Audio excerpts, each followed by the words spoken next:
Bueno, vamos a continuar con el seminario. Corresponde ahora el turno de dos expositores locales. En primer lugar expondrá la profesora Yanira Zúñiga. Yanira es doctora en Derecho por la Universidad Carlos III de Madrid, profesora de Derechos Fundamentales de nuestra facultad, y expondrá sobre el matrimonio igualitario, una expresión de la construcción de un modelo de igualdad en el ámbito de las familias. Y a continuación expondrá el profesor Pablo Marchal. El profesor Marchal es doctor en Derecho por la Universidad de Glasgow, profesor de Derecho Constitucional de nuestra facultad, y el tema al que se referirá es igualdad y diferencia en el debate sobre matrimonio igualitario. Cada uno dispone de 20 minutos. Yanira, por favor. Bien, muchas gracias. Yo voy a hacer un par de prevenciones. Creo que a diferencia del panel anterior, con Pablo, aunque no nos pusimos de acuerdo, vamos a abordar la cuestión desde una perspectiva un poco más ligada a la teoría política y también a la teoría de la justicia. Por otro lado, mi ponencia establece un vínculo entre la idea de matrimonio y de familias. Yo no me voy a referir mucho a esta cuestión, pero sí quiero dejar ya afirmado que desde luego yo entiendo que el matrimonio es una de las tantas formas de familia, ¿no? Que reconoce el ordenamiento jurídico, y quizás la razón por la que, no quizás, estoy segura, por la que discutimos tanto en clave del matrimonio, porque es obvio que el matrimonio es la forma de familia que ha gozado del mayor prestigio social y de la mayor cobertura a nivel de el ordenamiento jurídico, ¿no? Y entonces el matrimonio es un plus dentro de las formas de familia. Quiero invitarlos a pensar en todas las transformaciones que han obrado en materia de la familia desde el punto de vista social primero, luego para ver su impacto en el derecho. Yo creo que pocas transformaciones sociales tan notables como las que se han producido en el marco de la familia después de la Segunda Guerra Mundial. La familia ha mutado su significación social, básicamente porque su eje hoy día son las relaciones afectivas. Habían otros elementos de la familia antes de este periodo. Su extensión se ha reducido, ¿no? Hoy día hablamos básicamente de familia nuclear. Su composición ha incorporado otras formas de convivencia distintas a la matrimonial, y las funciones, de alguna manera, como insinuaba Felipe en el panel anterior, la discusión ahora es un poco, ante todos estos cambios, cuáles son las funciones de la familia, y esa discusión es relevante también para luego definir un lugar de los sujetos y la manera en que el derecho entonces regula esta cuestión, sabiendo que a la base son arreglos entre privados, ¿no? Sin duda, y esto lo ha tematizado muy bien Giddens, la familia ha transformado profundamente el espacio de la intimidad, ha permitido a los sujetos a organizar sus proyectos de vida en formas más flexibles de relaciones familiares, en claves menos asimétricas, no voy a decir igualitarias, sino menos asimétricas que lo que ocurría antaño, y sobre todo, y esto lo tematiza muy bien Giddens, ha hecho emerger nuevas formas de ejercicio de sexualidad. Él habla de una sexualidad plástica, es decir, una sexualidad descentrada de la procreación. No solo, desde luego, en el caso de las personas homosexuales, también en el caso de las mujeres, y en general los proyectos de familia hoy día se desvinculan de la reproducción. Ahora, lo que quiero sostener aquí, me parece importante mirarlo, es que dichas transformaciones en el plano del espacio privado han tenido también un notable impacto en la organización de lo público. Piensen, por ejemplo, los cambios relativos a la fecundidad han cambiado el mapa demográfico. El incremento de trabajo femenino remunerado, es decir, fuera del hogar, ha hecho que empecemos a discutir políticamente formas de conciliación entre la vida familiar y la vida laboral, y que empecemos a discutir también cuestiones de dependencia. Los cambios en la sexualidad han determinado la eclosión de nuevas demandas que ponen en el foco también la relación entre la sexualidad y la identidad. La discusión chilena hoy día en materia de ley de identidad de género lo expresa muy bien, la Argentina antes, cómo existen puentes en esa idea, la manera en que lo conceptualizamos actualmente. En el marco de la teoría social, probablemente también la muestra más ilustrativa del impacto que han tenido estas transformaciones en la familia es que en en mucha literatura, hoy día se habla de una cuarta dimensión de la ciudadanía, una ciudadanía íntima que justamente permite que se protejan por vía de derechos fundamentales. Entonces, el puente que se ha hecho entre lo político y la subjetividad, una serie de cuestiones que están en el ámbito de la familia. Desde luego ha tenido impacto en lo jurídico, primero, y esto lo hemos visto en el caso chileno, porque las leyes, muchas de las cuales venían desde el siglo XIX, han tenido que reflejar las modificaciones sociales obradas en la familia. En Chile ese fenómeno empieza en la década del 70, pero tenemos sus ejemplos más sobresalientes probablemente en las últimas décadas, ¿no? Concesión de la capacidad de la mujer casada, igualación entre los hijos matrimoniales y extramatrimoniales, la reciente aprobación del acuerdo de unión civil son buenas muestras de eso. Y por otro lado, desde luego, el derecho también ha influido o ha acelerado los cambios en la familia. Entre otras cosas porque el derecho hoy día funciona con una omnipresencia de la Constitución que ha hecho entonces que ramas del derecho civil hayan tenido que asumir ciertos postulados del derecho constitucional. Esto es lo que se suele llamar neoconstitucionalismo, que tiene detractores y también tiene defensores. Pero como sea, estoy describiendo simplemente el fenómeno. Lo que ha hecho entonces es que ha jalado la discusión al terreno de lógicas que en principio eran ajenas a la regulación civil de la familia, particularmente la lógica de la igualdad, y así hemos visto cómo han proliferado reformas legales e incluso constitucionales. Con la profesora Turner hemos publicado hace un tiempo un artículo que da cuenta de los cambios constitucionales sobre la familia en la región americana. Esos cambios han estado precedidos habitualmente por reformas en el reconocimiento de uniones de hecho, es decir, lo que hoy día llamamos matrimonio igualitario ha tenido una prehistoria en materia de uniones de hecho, y como se recordaba en el panel anterior, mucho de la regulación actual que ha permitido al matrimonio homosexual la actuación bajo jurisdicción constitucional de tribunales. Para el caso americano, los casos sobresalientes son desde luego el colombiano y el brasileño.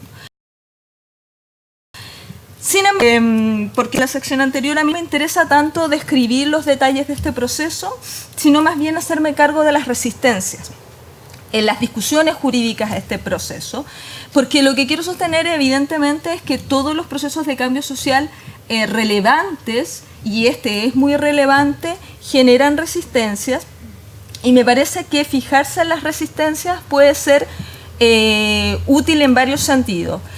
Por un lado, permite también observar cómo terminan compitiendo ciertos argumentos clásicos jurídicos. Por ejemplo, hemos visto que las resistencias en el caso del derecho chileno han funcionado sobre la base de registros que podríamos denominar, como decía hace un rato, clásicos. Por ejemplo, la idea de la complementariedad de los sexos, la idea de una igualdad aristotélica. Si uno ve el fallo del Tribunal Constitucional respecto al artículo 102, uno ve que esos son los argumentos que presentan al menos los dos ministros que fallaron sosteniendo la constitucionalidad del artículo 102 del Código Civil por razones sustantivas. Pero que también han emergido otros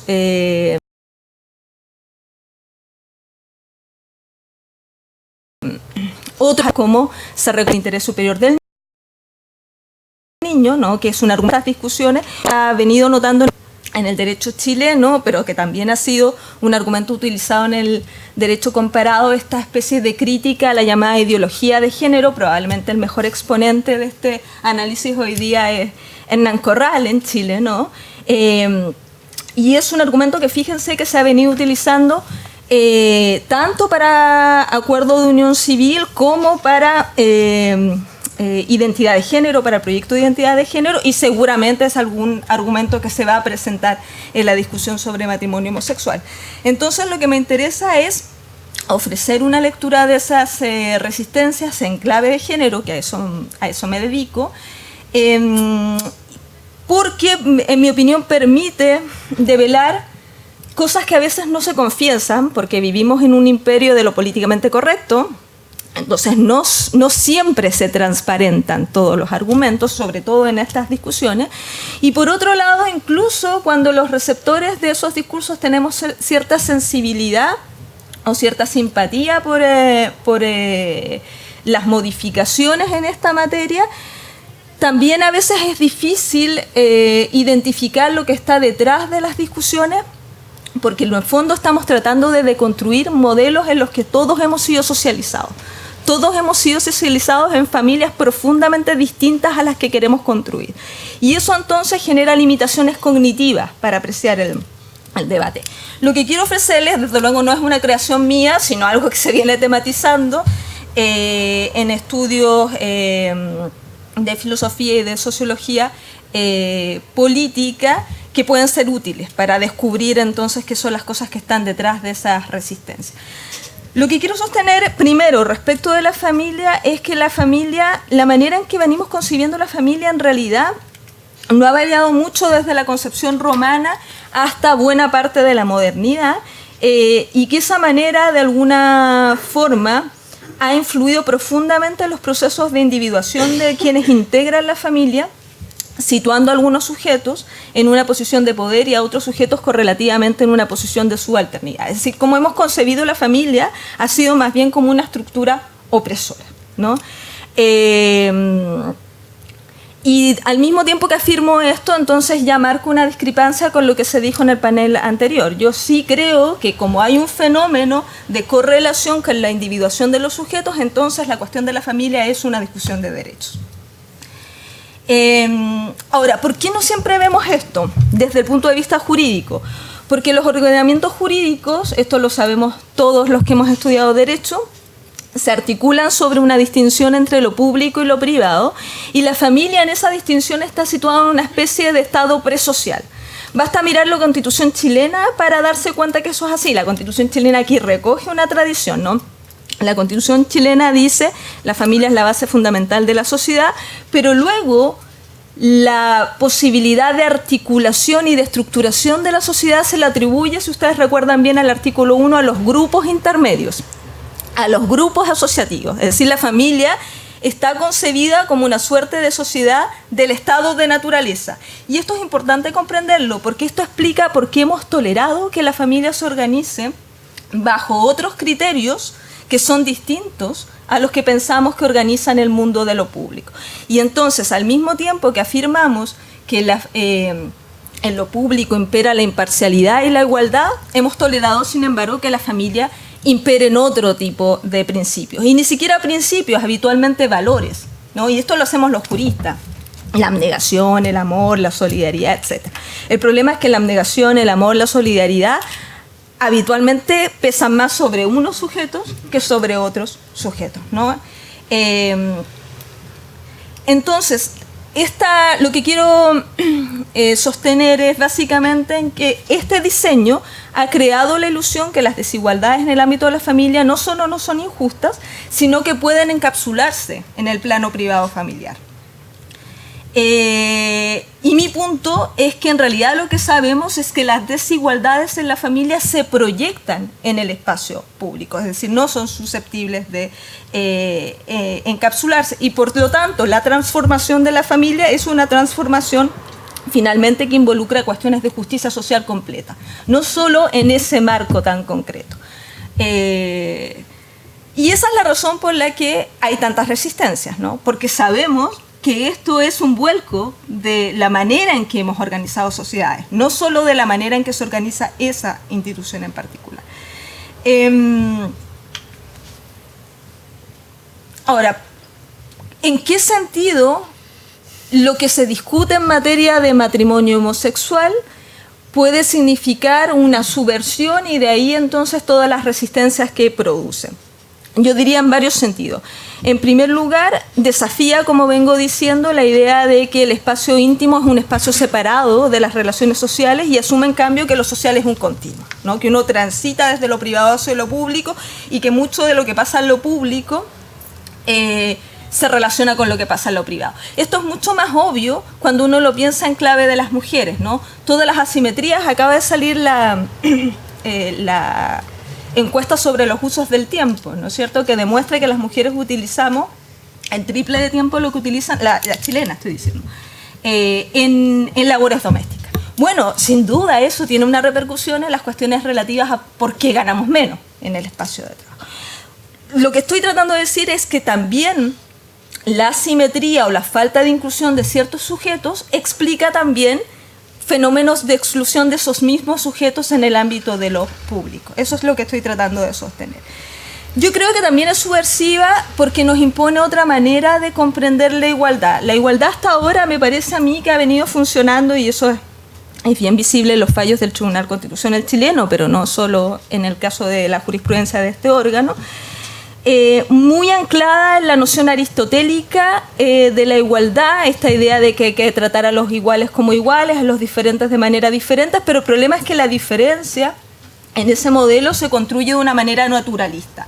Entonces las personas que son diferentes anatómicamente están destinados a ser en ese esquema ciudadanos de segunda clase. Yo creo que la concepción de igualdad que está detrás de los debates, y por eso creo que en ese sentido es apropiado hablar de matrimonio igualitario, quizás no en otros sentidos, como se dijo en el panel anterior, porque el matrimonio, ya lo dije, es opresivo, pero en el sentido de que transporta otra idea de igualdad, en ese sentido puede ser apropiado ese rótulo. Yo creo que la idea de igualdad que está detrás de la demanda de matrimonio homosexual o de la apertura hacia un régimen más inclusivo es más parecida a la que han trabajado algunas teóricas norteamericanas, como por ejemplo Nancy Fraser, su idea de paridad participativa, o la idea de autorrepresentación del ser sexuado en Drusilla Cornell. Para Fraser, la paridad participativa es la capacidad de todos los sujetos de participar por igual en la interacción social, ¿no? Y como la interacción social es un continuo, entonces eso incluía también la familia. Para Cornell, ella se refiere más a las cuestiones de sexualidad. Dice ella que la práctica social es indisociable de la proyección social de la práctica. Así, el derecho igual de cada persona a la autorrepresentación de su ser sexuado implica no solamente poder realizar prácticas sexuales íntimas, sino también poder exponer una vida que exprese la orientación moral y afectiva del sujeto en asuntos de sexo y familia.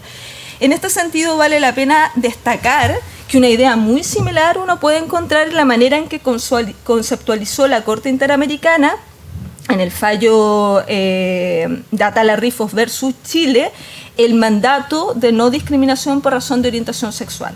La Corte dijo al respecto: el alcance del derecho a la no discriminación por orientación sexual no se limita a la condición de ser homosexual en sí misma, sino que incluye su expresión y las consecuencias necesarias en el proyecto de vida de las personas, es decir, también una proyección social. No sé cuánto me queda.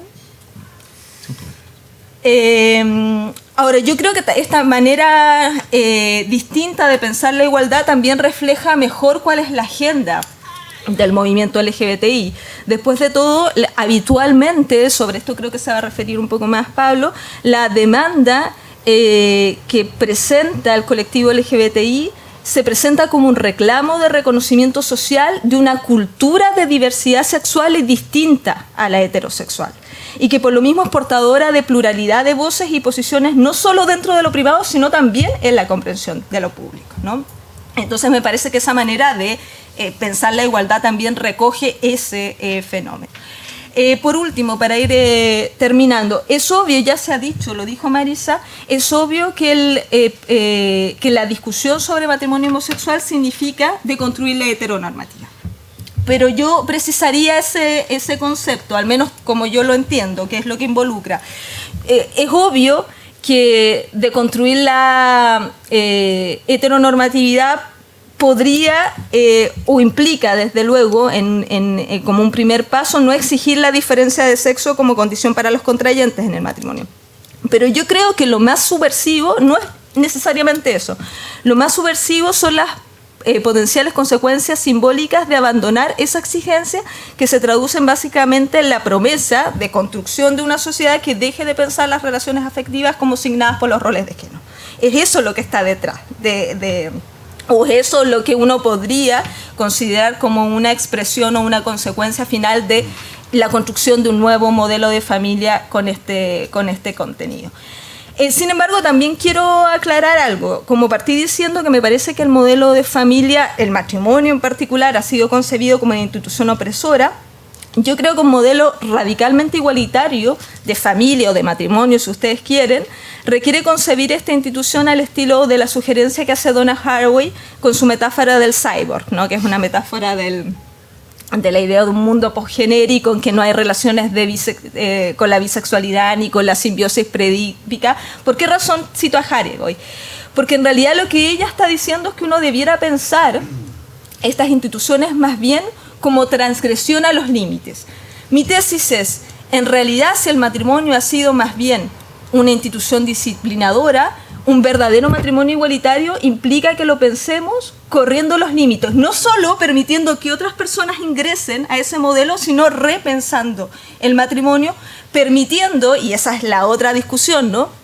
Permitiendo que el matrimonio sea un lugar en que hayan confluencias, fusiones de los sujetos, de sus formas de autorrealización, pero que sean también justas. ¿Por qué me preocupa esto? Porque muchos de los problemas del matrimonio hoy día son precisamente las injusticias al interior de ya uno podrá discutir aquí o en otro lugar cuáles podrían ser las fórmulas para lograr eso, pero no creo que baste simplemente con hacer ingresar a otro sujeto.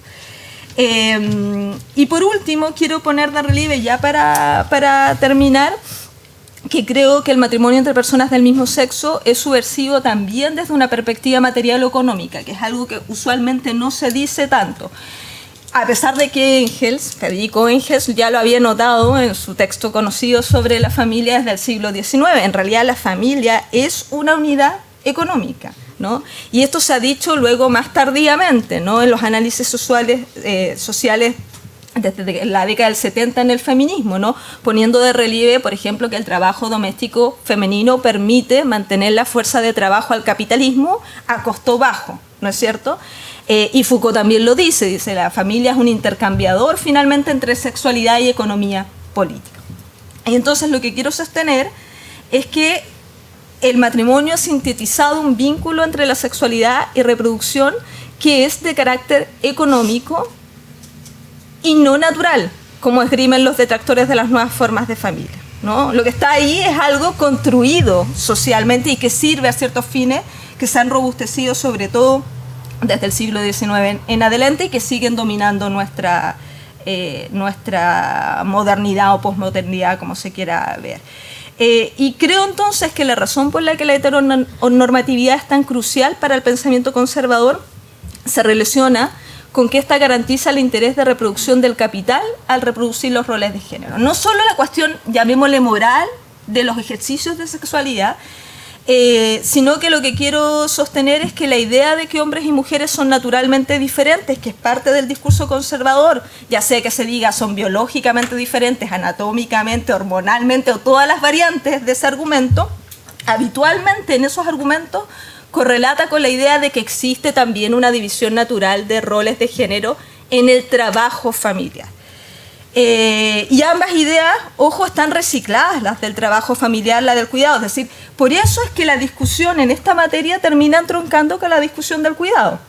Y esa discusión se presenta a través del principio de interés superior del niño, ¿no?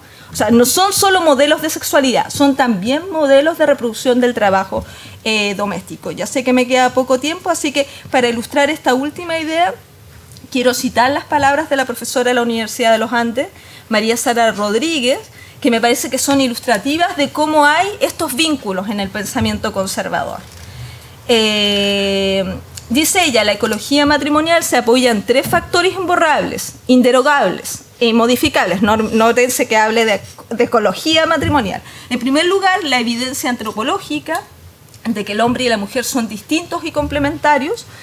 También en la evidencia biológica de que la perpetuación de la especie humana sobre la Tierra depende de un hombre y de una mujer. Y por último, en la evidencia social de que los nuevos seres humanos merecen un padre y una madre que a la vez sean marido y mujer entre sí. Esa es la razón por la que en el pensamiento conservador últimamente se habla del derecho del niño a tener un padre y una madre distintos. Bien, muchas gracias.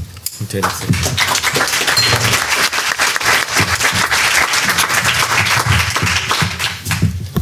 Muchas gracias, Yanira.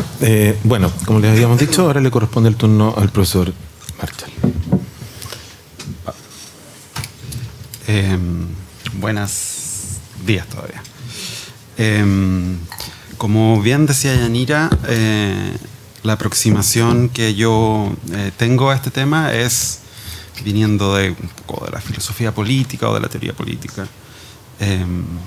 Entonces lo que me gustaría hacer es analizar el problema, la discusión sobre el matrimonio entre personas del mismo sexo desde un particular marco conceptual de filosofía política, que es la teoría del reconocimiento,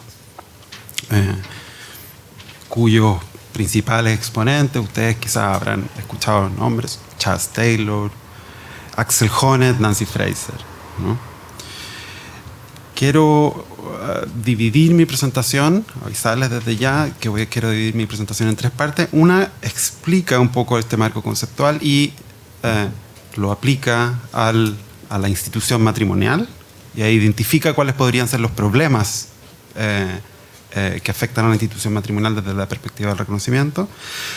En una segunda parte me gustaría analizar brevísimamente cuáles son los argumentos que se han ofrecido contra el matrimonio entre personas del mismo sexo y encadenarlos con la demanda por un reconocimiento de la igualdad de las personas, de las parejas del mismo sexo, ¿no?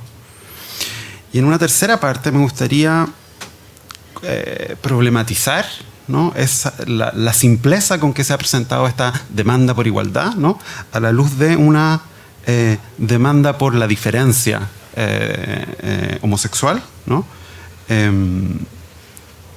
o por el reconocimiento de una diferencia de las minorías sexuales, que sobre todo está anclada en el pensamiento de la teoría queer, ¿no?, y que abre paso, ¿no?, a repensar, ¿no?, la demanda por el matrimonio entre personas del mismo sexo en otras claves, no simplemente en una clave de igualdad de derechos, ¿no? Basada en la idea general de reconocimiento, ¿no?, que es una idea hegeliana, ¿no?, de mutua aceptación entre personas, ha surgido una serie de demandas políticas y teorías que pueden denominarse como las políticas del reconocimiento. Estas pueden ser descritas como un conjunto de demandas sociales que buscan transformar la forma en que nuestra sociedad administra y ordena eso mismo, el reconocimiento. Su preocupación por la relación entre la noción de identidad personal y las diferencias de identidades brindada por elementos como el lenguaje, la etnicidad, la religión, la riqueza, la ocupación o la sexualidad, es acompañada por una segunda preocupación por la igualdad y la inclusión social de aquellos que son identificados como diferentes. Y por eso sus identidades consideradas inferiores, pudiendo ser marginalizados, invisibilizados e ignorados por esa misma razón.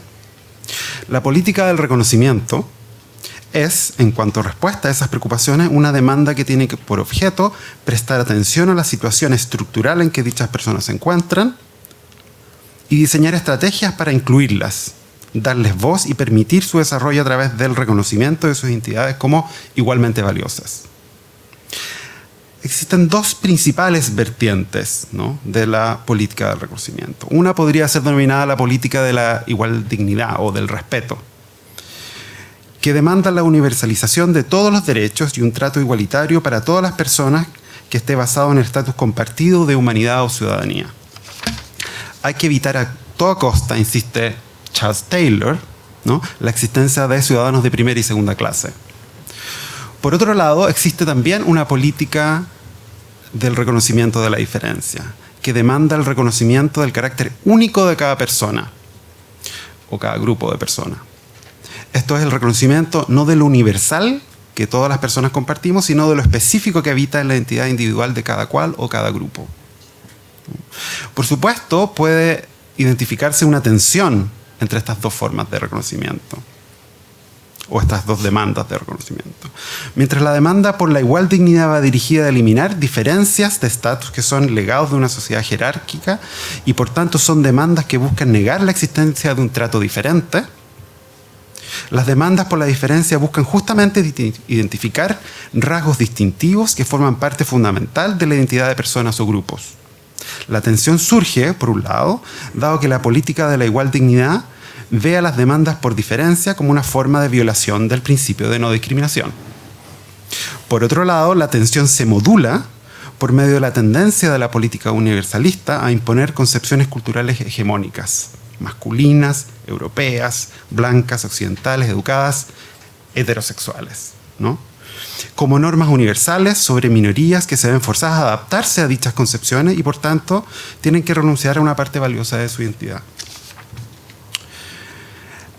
Axel Honneth ha llevado la formulación de esta política de reconocimiento a un vínculo con los movimientos sociales, nuevos y viejos movimientos sociales, ¿no?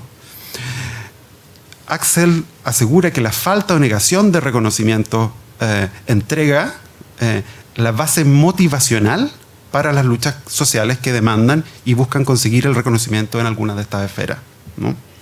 El movimiento social se conforma mediante la constatación de experiencias individuales de negación de reconocimiento, injusticias, ¿no? Que pueden ser generalizadas, ¿no? Una persona que es discriminada puede encontrarse con otras personas que son discriminadas, ¿no? Identificarse, ¿no? Y generar una demanda colectiva para la eliminación de esas injusticias, ¿no?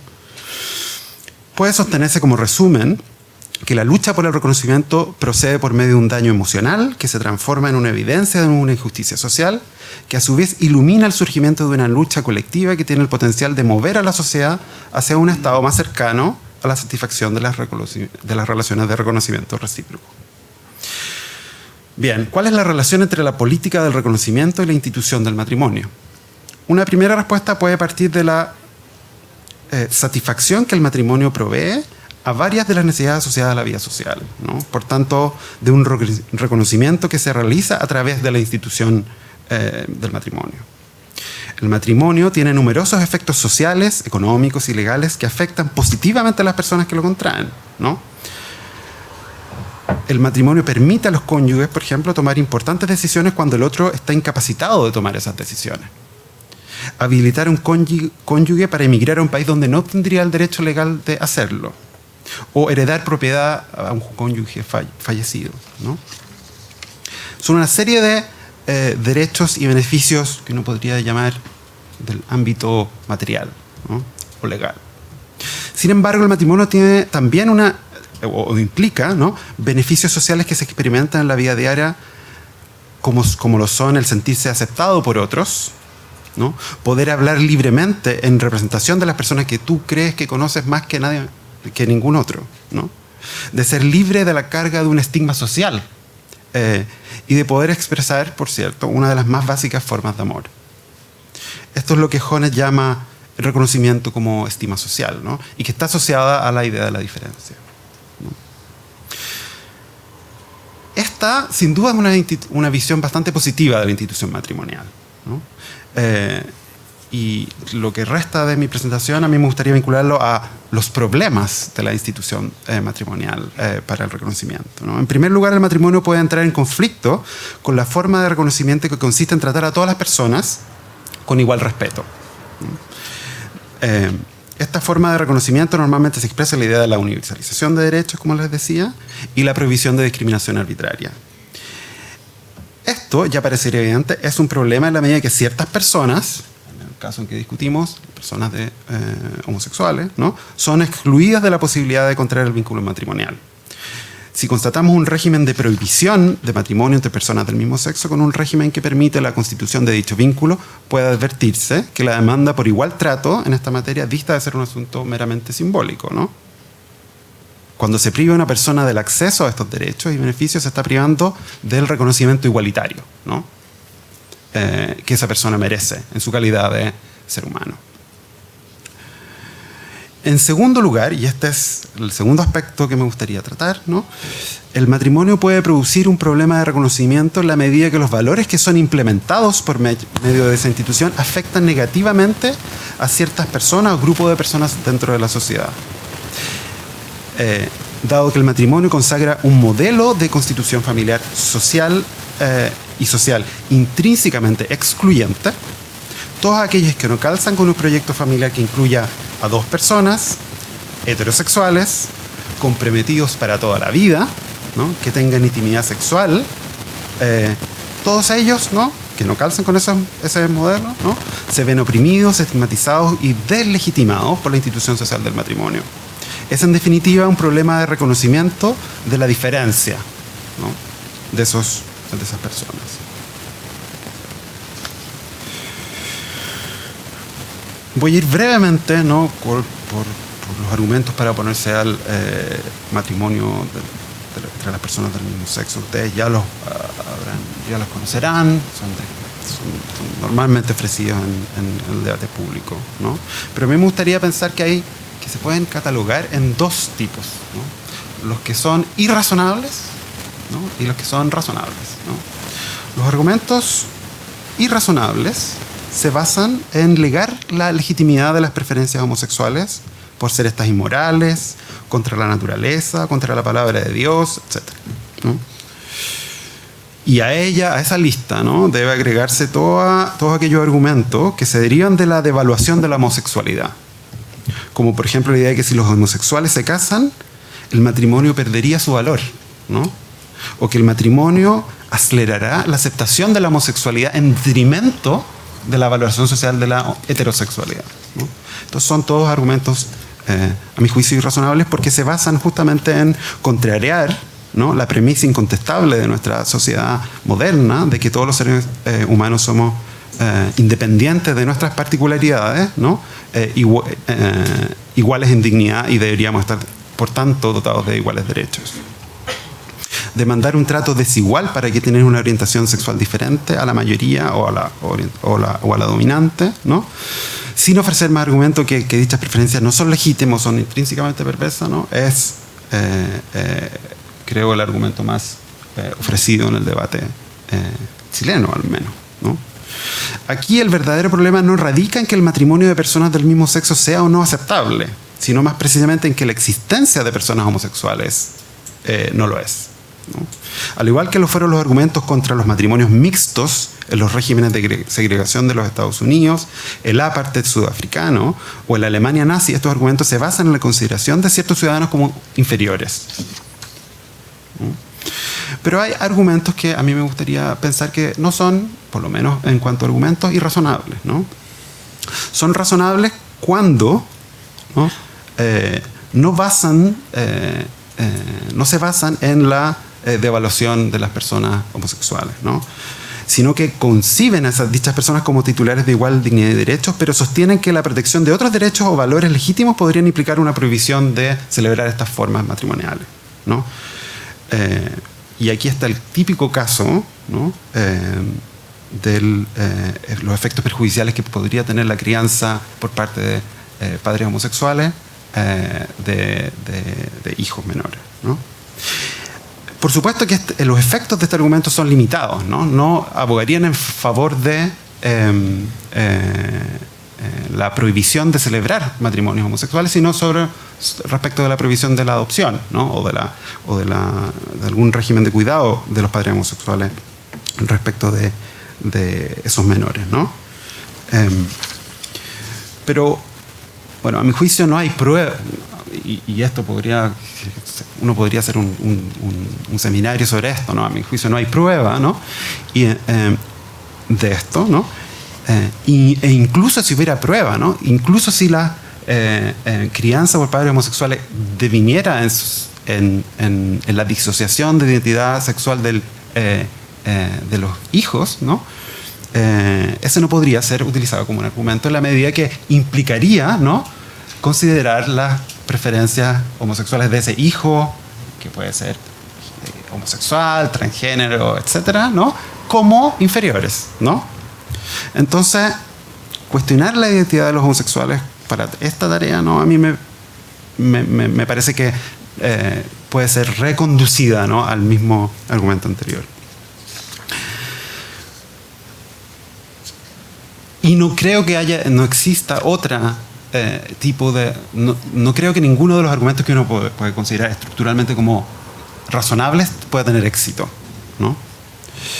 La orientación sexual de una persona no puede servir de base, entonces, ¿no?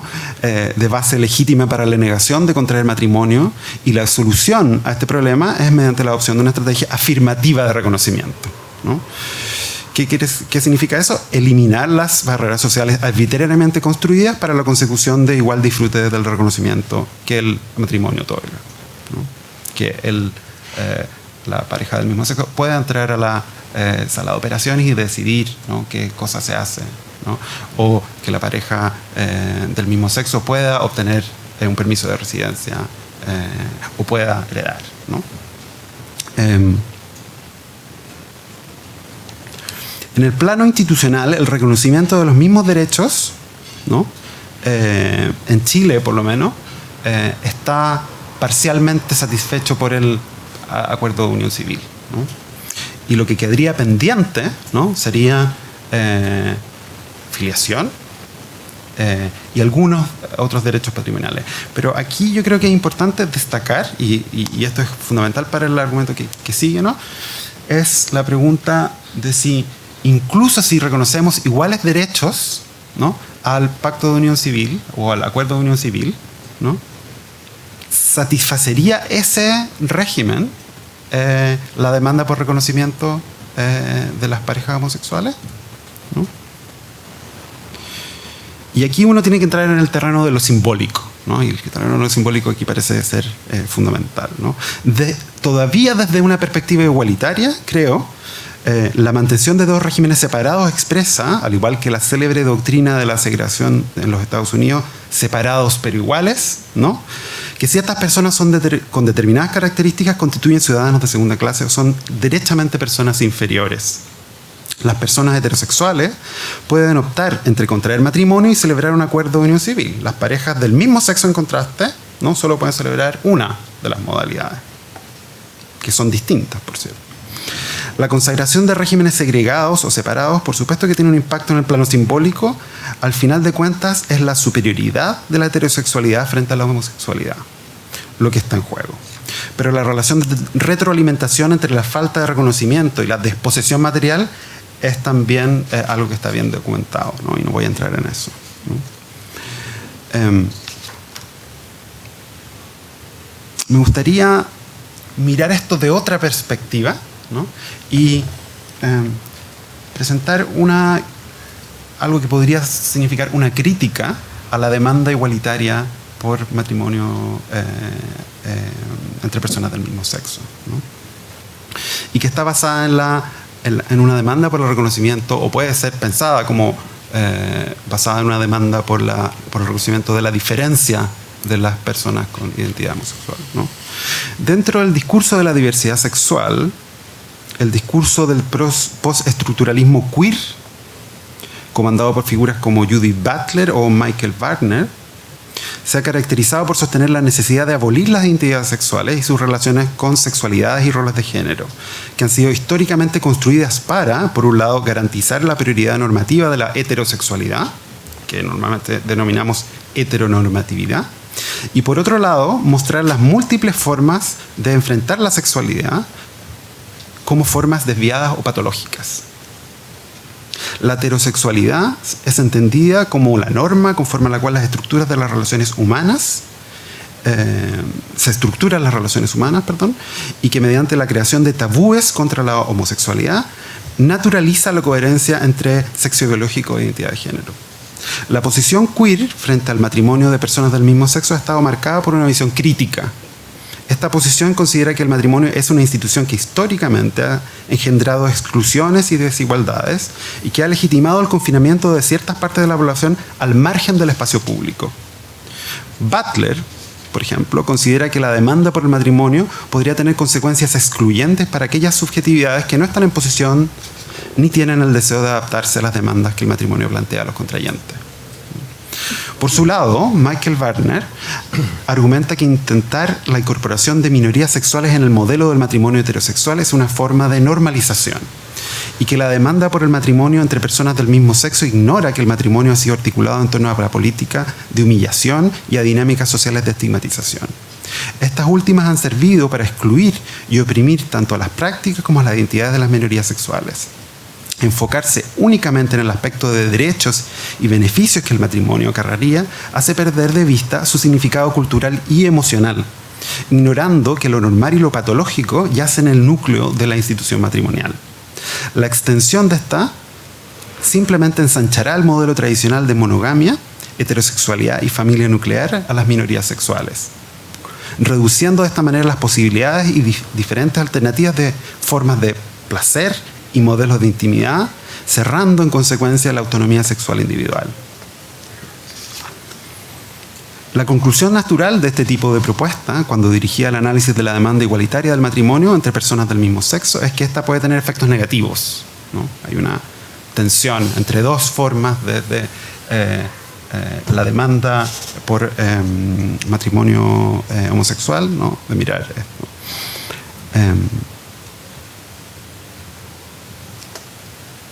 Esta es una demanda que uno podría pensar desde esta perspectiva de resistirse, dado que el intento de inclusión de las minorías sexuales por medio de la extensión del matrimonio inevitablemente va a implicar un conjunto de nuevas exclusiones y una normalización indeseada, ¿no? Me gustaría tomar la radicalidad de la propuesta queer e intentar reconstruirla en el lenguaje del reconocimiento, ¿no? Esto no es algo que hago yo, ¿no? Es algo que hace Nancy Fraser y otros teóricos del reconocimiento, con los cuales me he guiado, ¿no? ¿Cómo podemos evitar este efecto normalizante y excluyente, ¿no? Nancy Fraser señala que hay dos aproximaciones que pueden promover la igualdad sexual y al mismo tiempo eliminar el problema del reconocimiento del matrimonio por medio de la desinstitucionalización de su heteronormativismo implícito. La primera aproximación es la disociativa y consiste en una política transformadora de la forma en que concebimos la unión entre matrimonio y familia, que consiste en separar derechos y beneficios actualmente asociados al matrimonio y asociarlos a otro estatus de las personas. La segunda aproximación es la deconstructiva y consiste en confiar en el potencial de resignificación del matrimonio entre personas del mismo sexo para los esquemas sociales de identidad sexual. La primera estrategia, la disociativa, ¿no?, puede implicar, y aquí ya entramos en un terreno especulativo, ¿no?, la eliminación del reconocimiento que el actual régimen matrimonial confiere mediante la diferenciación y desagregación de dos sistemas claramente separados de instituciones sociales y legales. Considerar la separación por un lado de las relaciones filiales, por otro el cuidado, el acuerdo voluntario entre adultos, ¿no?, de cuidado mutuo, ¿no? Este podría lograrse mediante la sustitución del matrimonio por un régimen análogo al pacto de unión civil, ¿no?, que no obstante ignorar las prácticas sexuales de los contrayentes y ser indiferente a las razones que los contrayentes tengan para vincularse, continúa ofreciendo un régimen de cuidado mutuo y confianza entre dos individuos, sin prejuzgar la forma en que esa familia pueda adoptar. En relación a la filiación, podría adoptarse un régimen que entregue un rol prioritario al estado de bienestar como garante del bienestar de los menores, mientras se promueve un sistema general de cuidado en que, por ejemplo, las personas sin vínculo biológico puedan adoptar el estatus legal de padre o madre, eliminando el rol especial que se le atribuye actualmente al modelo nuclear de familia. Asimismo, esta separación debe ir acompañada de la separación del matrimonio de otras instituciones sociales con las que este ha sido tradicionalmente vinculado. Debe ser separado de la religión, debe ser separado de las prácticas sexuales y sobre todo deben separarse los derechos, beneficios y cargas de las prácticas sexuales, ¿no? Y debe, por cierto, separarse de los roles de género. Esta es una primera aproximación, ¿no?, que implica una reforma legal, que implica un camino mucho más difícil, sin duda, ¿no? Una segunda aproximación para afrontar esta crítica de la diferencia, ¿no?, consiste en confiar en el potencial deconstructivo del matrimonio entre personas del mismo sexo. Esta aproximación cuestiona que el programa queer de resistencia y de desestabilización del heteronormativismo se tenga que seguir necesariamente una oposición al matrimonio entre personas del mismo sexo. Es posible pensar que esta forma de matrimonio se opone a la hegemonía heteronormativa, transformando el matrimonio en una institución homosexual, ¿no? En la medida que los homosexuales pueden casarse, bueno, podemos resignificar el matrimonio también como una institución homosexual, señalan estas personas, estos autores. En vez de pensar, ¿no?, que el matrimonio que incluye a los homosexuales los va a normalizar dentro de la matriz heteronormativa, ¿no? Esto es lo que podría llamarse una inclusión por resignificación. Voy a terminar con que la fuerza deconstructiva del matrimonio entre homosexuales, considerando por un lado la esencial historicidad de la institución matrimonial, que abre paso a la posibilidad de modificación, y por otro, la contradicción en los términos que significa el matrimonio homosexual, su potencial para el desbordamiento de la institución y la homosexualización del matrimonio. Ello permite reivindicar el matrimonio como una institución cuyo contenido no está fijado de antemano, desmontando la falacia naturalista y la ideología de la complementariedad y de la subordinación de los sexos, lo que tiene como efecto positivo para la posición de la mujer, y también tiene como efecto visibilizar la homosexualidad como algo viable socialmente y tan legítimo como la homosexualidad. Eso es.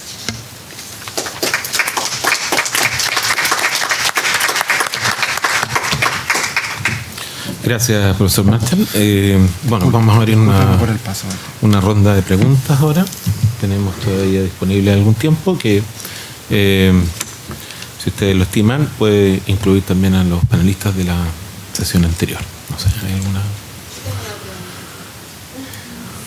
Muy bien. Por supuesto.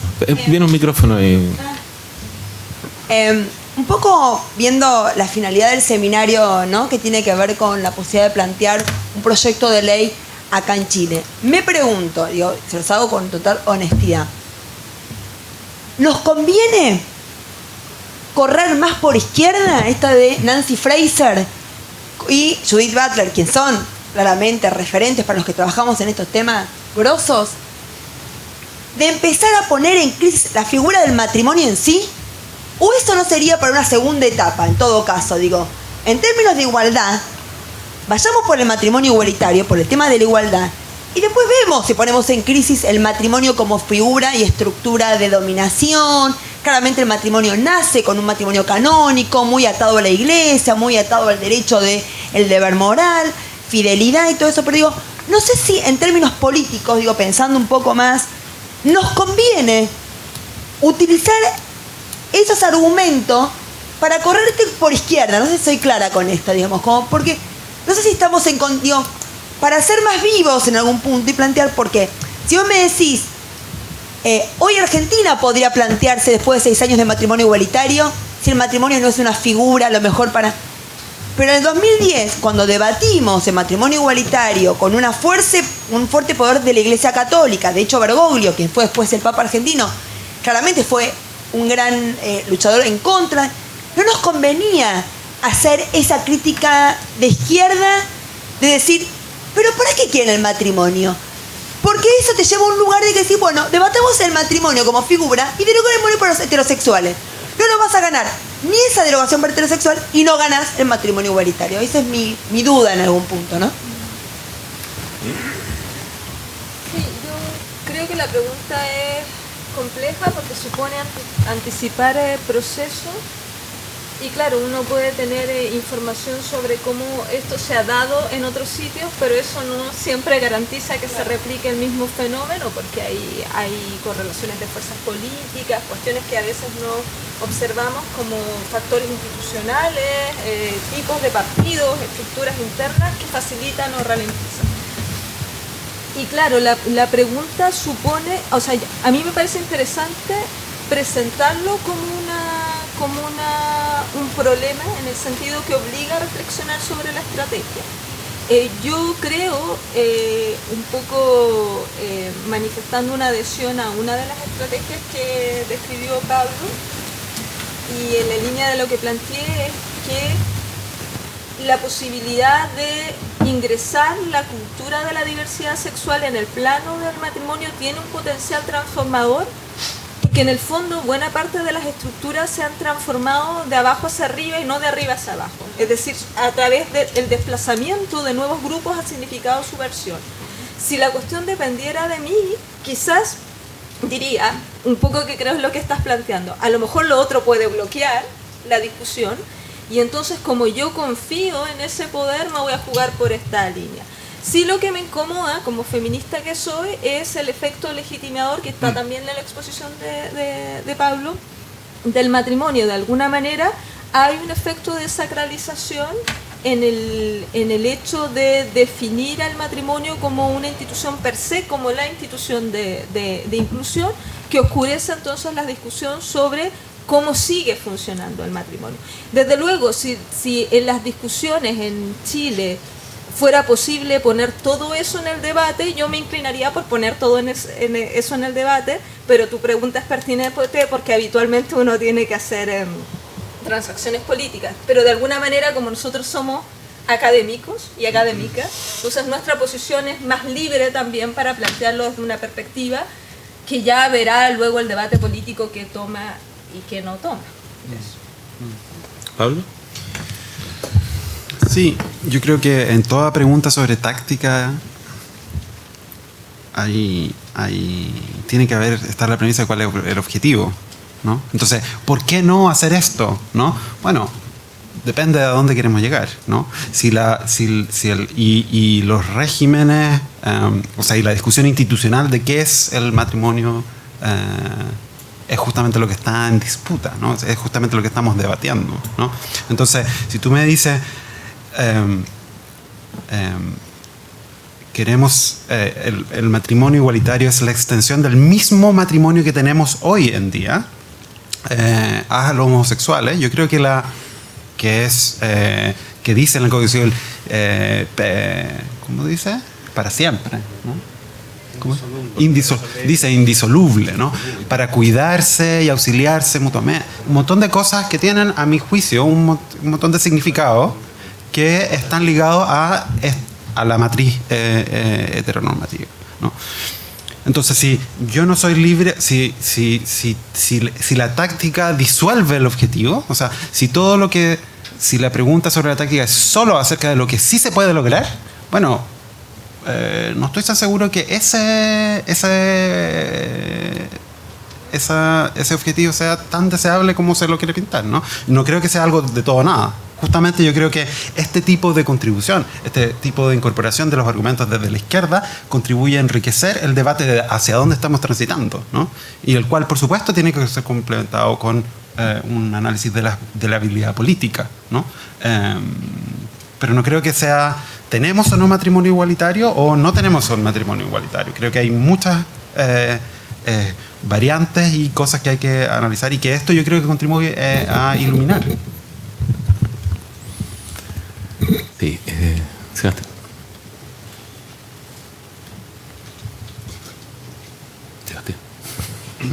Sebastián. Muchas gracias. Una pequeña reflexión desde mi humilde posición de profesor de Derecho Civil. Y en relación con lo que dijo Pablo acerca del carácter poco igualitario del matrimonio, resulta curioso observar que ha habido un progreso bastante rápido en lo que dice relación con el reconocimiento de la posibilidad. Te atacan los insectos. El aumento del reconocimiento, no llegar a un nivel óptimo, ¿no? Un aumento del reconocimiento de los derechos de las personas, de las parejas, por ejemplo, del mismo. Un aumento en el reconocimiento de las parejas del mismo sexo, con la posibilidad de que tienen hoy día de celebrar el acuerdo de unión civil, digamos, posibilidad también abierta a las parejas heterosexuales o heteroafectivas, como se las quiere llamar. Y sin embargo, no hemos progresado en dotar al matrimonio de una estructura más igualitaria, digamos, ¿no? La que puede resultar más aparente para un profesor de Derecho Civil o para un observador en general, digamos, sin perjuicio de que los feministas o las feministas puedan plantear otras más graves, es la subsistencia todavía del régimen de sociedad conyugal. O sea, llevamos desde los años 20 con una ley bien curiosa, ¿no? De que restableció la capacidad de la mujer casada, pero en realidad no lo hizo. Hoy día, marido y mujer llegan a celebrar el matrimonio al registro civil, ella llega en auto, él llega a pie, y a la salida él le dice las llaves del auto, lo administro yo, digamos, ¿no? Por poner solamente un ejemplo, ¿no? Y para qué decir respecto de enajenaciones de bienes raíces y todo esto, ¿no? Entonces es bien curioso cómo se ha producido un avance relativamente rápido en el reconocimiento de igualdad de parejas del mismo sexo, pero el matrimonio subsiste todavía como una institución que tiene una matriz desigualitaria. Entonces me gustaría suscitar la reflexión de ambos en ese sentido. Si finalmente, en línea con lo que tú decías, digamos, vale la pena finalmente abrirle el matrimonio tal cual como está a las parejas del mismo sexo, o más bien deconstruir al matrimonio, o dejarlo aparte, digamos, como otra institución y tener un derecho de familia a geometría variable, por plantearlo en términos sintéticos. Sí. Buenos días. En primer lugar, agradecer la instancia de discusión. ¿Por qué? Porque me viene a la cabeza algo que decía Bogue cuando se le entrevistaba sobre la izquierda y la derecha, que el conservador no tiene que justificar el cambio. En cambio, quien desea realizar algún cambio necesita realizar algún tipo de justificación. Y esta justificación generalmente, como ustedes adecuadamente enfocan, es en grandes principios: justicia, libertad, etc. Con lo cual, a partir de eso y con base en ello, felicitar a los organizadores de este seminario.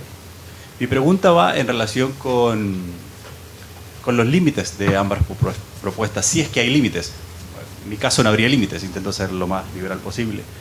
¿Límites en qué sentido? En el sentido de, pareciera que los argumentos de ambos, sustentados principalmente en igualdad e inclusión, principalmente Yanira al final de su exposición, pareciera que no limitaríamos el matrimonio a 2 personas. Pongo el ejemplo, ¿por qué? Porque la Constitución de Brasil y una sentencia del Tribunal Federal reconoció el matrimonio entre personas del mismo sexo. Y a partir de ahí, y la argumentación de la interpretación de 2 artículos de la Constitución brasileña, parecidos a artículos de la Constitución chilena, por ejemplo, el artículo 1º, inciso 2 de la Constitución chilena, eso de que cada persona, cada uno, y el 19, número 2, una oficial civil interpretó esto en el sentido de decir, si no tenemos buenas razones para excluir a las personas del mismo sexo, tampoco pareciera que tuviésemos razones sustantivas para excluir algún número, porque los números son arbitrarios. ¿Por qué 2 y no 3, 4 o 5 personas? Como hace poco en Brasil se celebran matrimonios entre 3 mujeres o 3 hombres, o un hombre y 2 mujeres. Si bien el de un hombre y 2 mujeres podría ser atacado diciendo que bueno, que la poligamia tradicionalmente en países árabes, pero en el contexto latinoamericano tengo mis dudas, y si ese fuese realmente el problema, tendríamos que también atacar más directamente el matrimonio heterosexual, que ha demostrado con creces que ha sido un instrumento de, como bien mostraba Yanira, de que la mujer esté relegada en un punto. Entonces, mi punto es que no hay límites, el punto es si los planteamientos de ustedes tienen algún límite a esta justificación. Sin olvidar de que el tema central y que nos convoca es el matrimonio entre personas del mismo sexo, pero estos argumentos podrían ir más allá, como dice Weber. El derecho también tiene el efecto de modificar la conducta de los sujetos y anticiparse un poco. No simplemente esperar que sea recepcionado algo para luego consagrarlo como derecho. Vamos un paso más allá. ¿Y cuál sería este paso más allá? Gracias.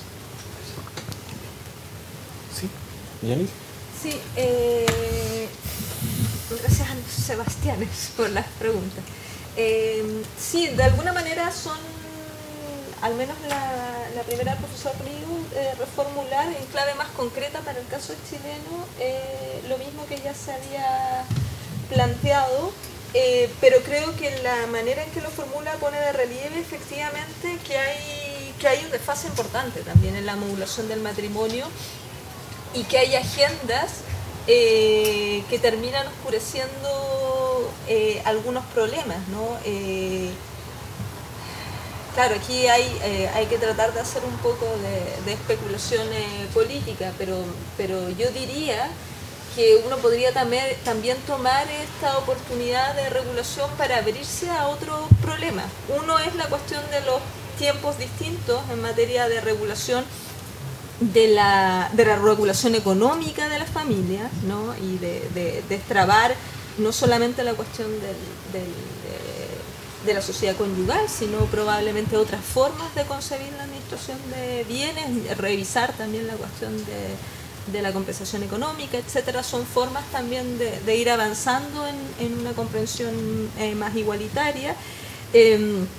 O también pensar en debates que creo que ni siquiera se han insinuado aquí, que creo que son los que están un poco en tu pregunta. Tenemos ratificado el convenio 169, pero en este debate no se plantea la inclusión, ni tampoco entiendo en el debate de acuerdo de unión civil el reconocimiento de formas culturales de familia, que sean sensibles, entonces... Y entonces eso abre, de alguna manera este es siempre el problema, la focalización política de algunas agendas termina, esto no es un problema solo en estas materias, termina eclipsando otras cuestiones. Pero claro, yo ahí vuelvo un poco a lo que dije antes, de alguna manera creo que el solo rol político que uno puede tener como académico es intentar poner de relieve estos debates. En cuanto a tu pregunta más concreta, yo no me manifiesto ex ante contraria, por lo mismo que acabo de decir, a pensar en una reestructuración, y por eso me parece que el matrimonio quizás no debiera ser el eje. El matrimonio parece que ha sido el instrumento en que hemos encapsulado una forma de familia que es básicamente la nuclear. Y por eso nos resulta tan difícil abrir el matrimonio a una versión de familia más colectiva, ¿no? Pero que es lo que ha habido históricamente, es lo que sigue habiendo en formas hoy día incluso poblacionales de cuidado. Es bien habitual que la vecina le cuida al lado a la señora para establecer formas de cuidado, que los niños identifiquen a varias madres. Yo recuerdo que mi abuela había adoptado, me imagino de una manera absolutamente regular en su momento, y esto era asumido, era un hijo más, ¿no?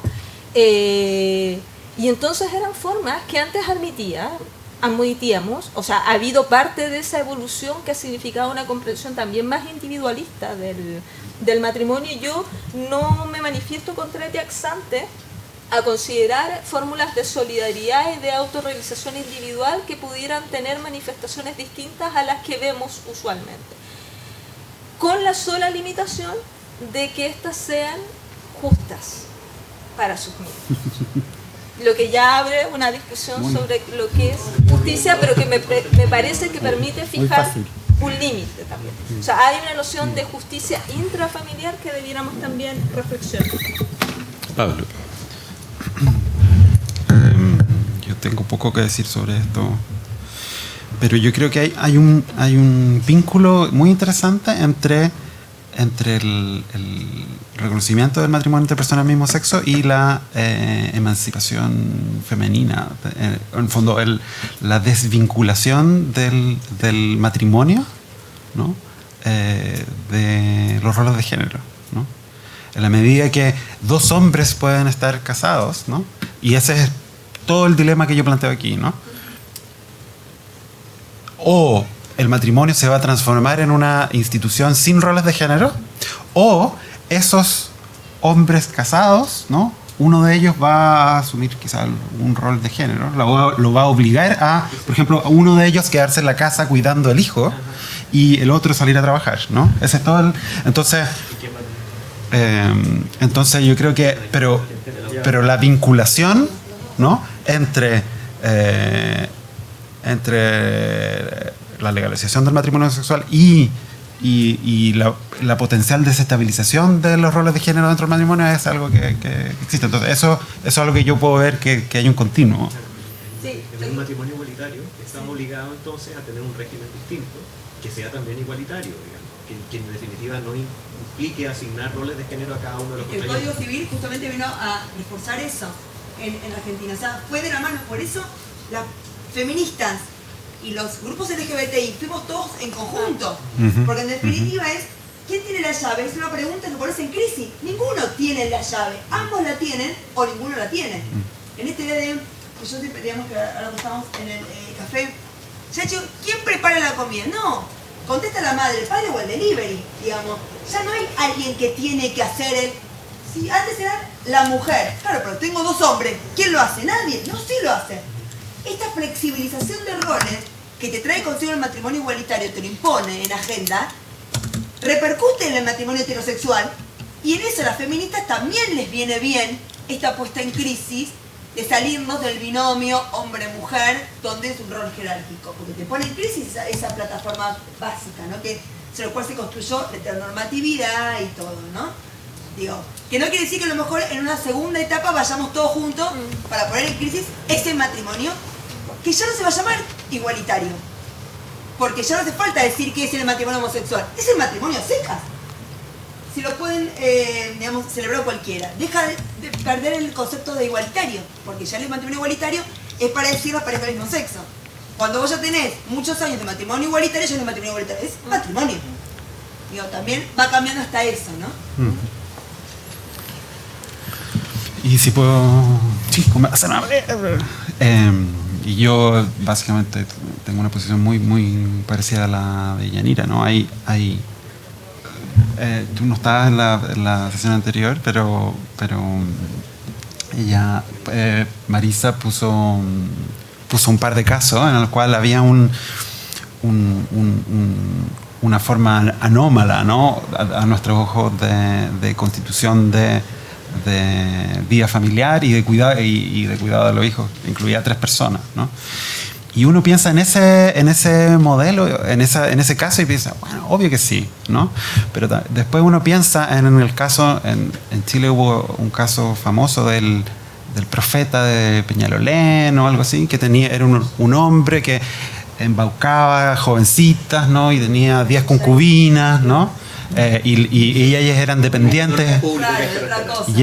dependientes económicamente de él, y ellas estaban totalmente convencidas de que él era un profeta, etcétera, ¿no? Entonces, obviamente ahí tenéis otro caso que no parece tan conveniente. Pero entre el profeta y el matrimonio heterosexual por siglos pareciera que ha hecho más daño el matrimonio heterosexual. Pero esa es otra conversación, ¿no? Bueno, ¿nos queda alguna pregunta? Si no, vamos a cerrar el debate hasta las 15 horas. ¿Sí? Bueno, muchas gracias y lo esperamos en la segunda parte del seminario a las 3 de la tarde.